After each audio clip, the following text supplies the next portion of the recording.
Yo, Monday, May 12th. Getting a little walk in tonight. Yeah, it's raining. It's not a heavy rain. It's kind of a light sprinkle right now. Hopefully it doesn't turn into a downpour. But I've got a jacket on, so I can put hood on if I need to. I had an itch on the ankle there. But I was thinking, after driving 620 miles today in one day, 310 miles out, 310 miles back. And I've thought about it before. I think I heard it on a podcast or saw it on the internet or something. But have you ever thought about how long it would take you to walk home from wherever it is you go every day?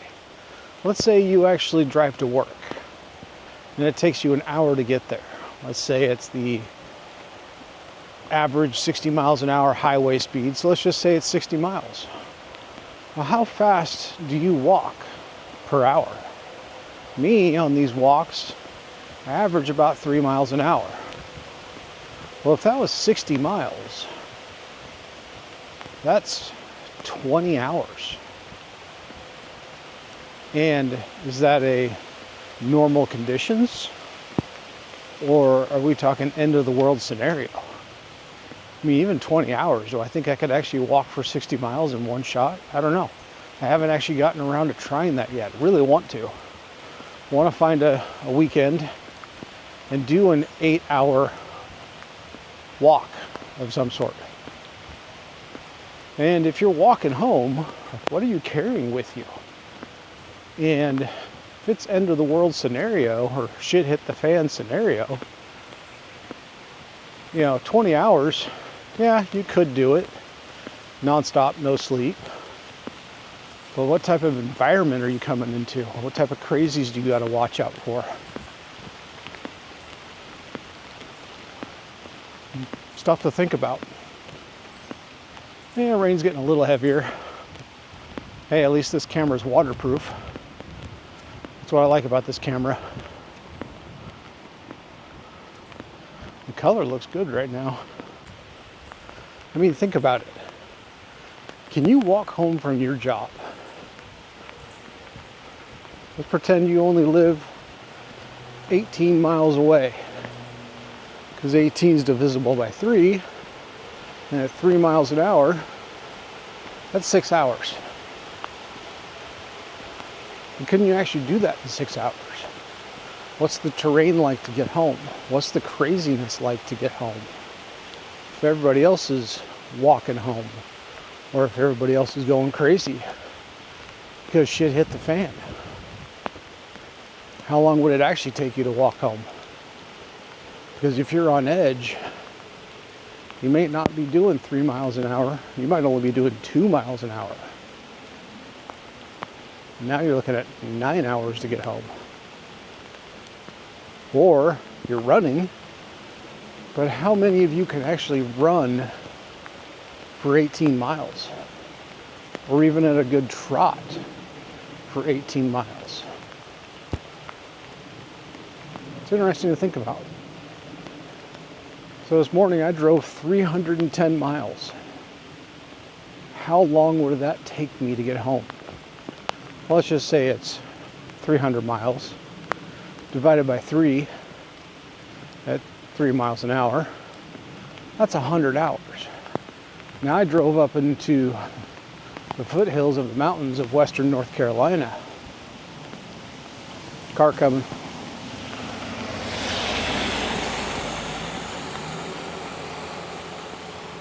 That's a hike.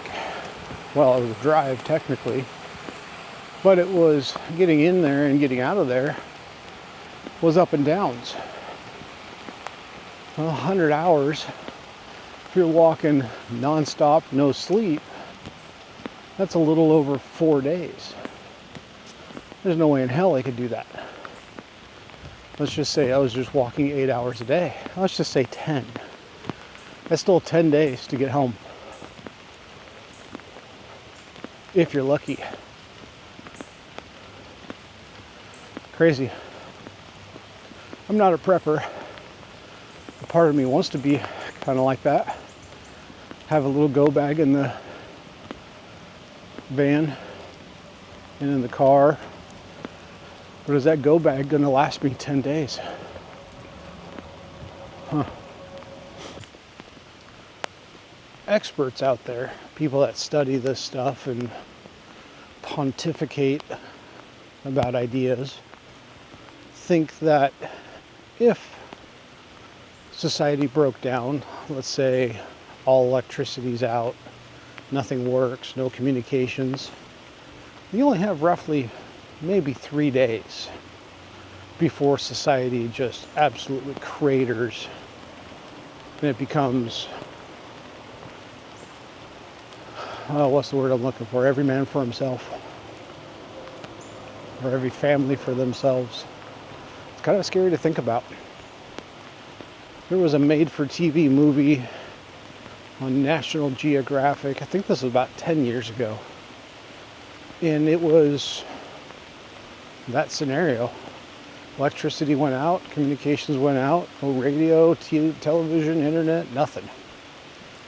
And it, of course, it's made for TV, but basically hypothesized that it took about 3 days before shit got real crazy.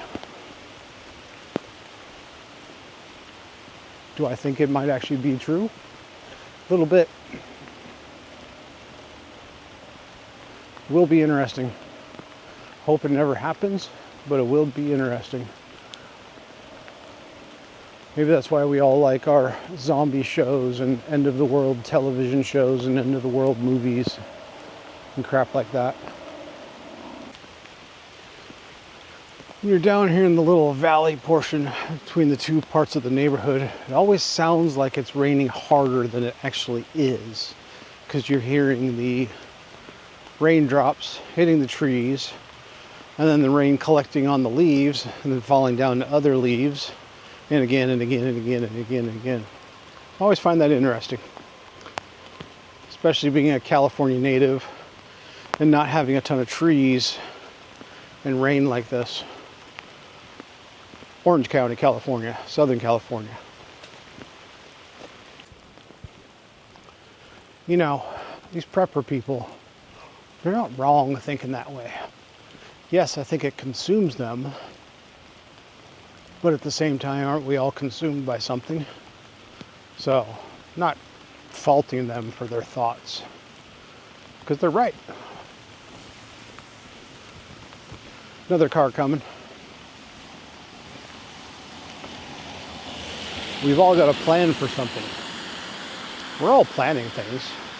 Some are planning for the next day. Some are planning for the next week. Some are planning for retirement. There's a YouTube channel. I don't really watch it much anymore. And I've never actually heard the phrase until I saw the YouTube channel. But 2 is 1 and 1 is none.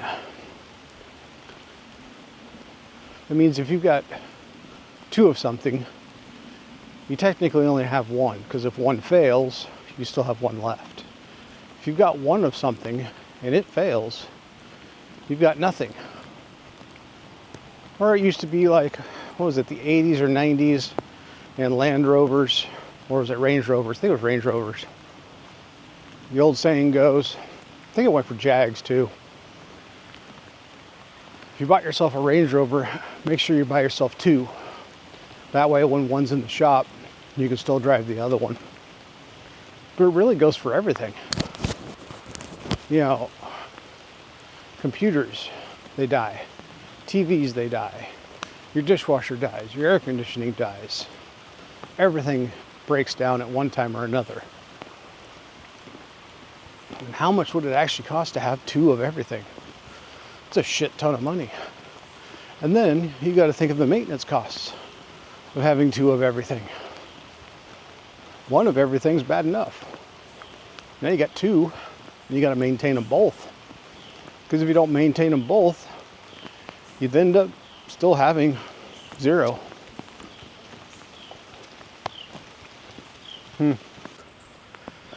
Yeah, this jacket keeping me dry, but the weather's a bit on the warm side to be wearing the jacket, so I'm sweating.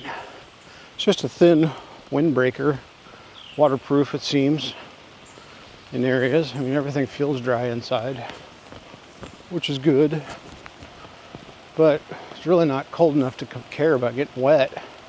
Well, I just didn't want to get wet because I didn't want to have to change clothes. Yes, I'm trying holding the camera up instead of down. Think about it a lot though, with all this driving I do. How long would it take me to get home? And do I really have enough supplies in the van to get home? No. A couple weeks, there's a possibility I might have to go out to Illinois. Yeah, it'll be fun. I get to drive out there again. I've driven out there a few times. So the fun's starting to wear off. But maybe I can find a cool hike to go check out. Hit a few hikes on the way back from that area before, but I don't know if it's actually in Illinois. The dealer customer is in Illinois, but they said the customer that I need to go visit for them is 6 hours north of them. So it's either up into Wisconsin or up into Michigan. Which, whatever. It'll keep me away from the house and not being able to make the men's jewelry. I did actually start making some of those rings for the guy. And that was actually the nice thing about today. I got to stop at the wood store, the really fancy, really big, awesome, exotic hardwood store, and picked up some more wood. So we'll see if Tuesday and Wednesday gives me enough time to maybe make one more or two more. Maybe I'll just finish these other ones first. But I've been timing myself, and I've got 4 in progress. And overall, I've spent about 3 hours, which really isn't bad. Did learn something yesterday though, that I should completely finish the outside of it before I cut the tapers on the inside. And I'm definitely going to buy myself another lathe. Sold a product on eBay today, ship that out tomorrow. Yeah. Got to stop being a whiny bitch and get to work. And I'm getting to work. I think it's going to start raining a little heavier.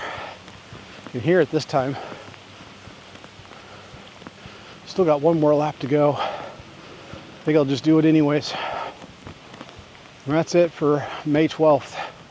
See ya.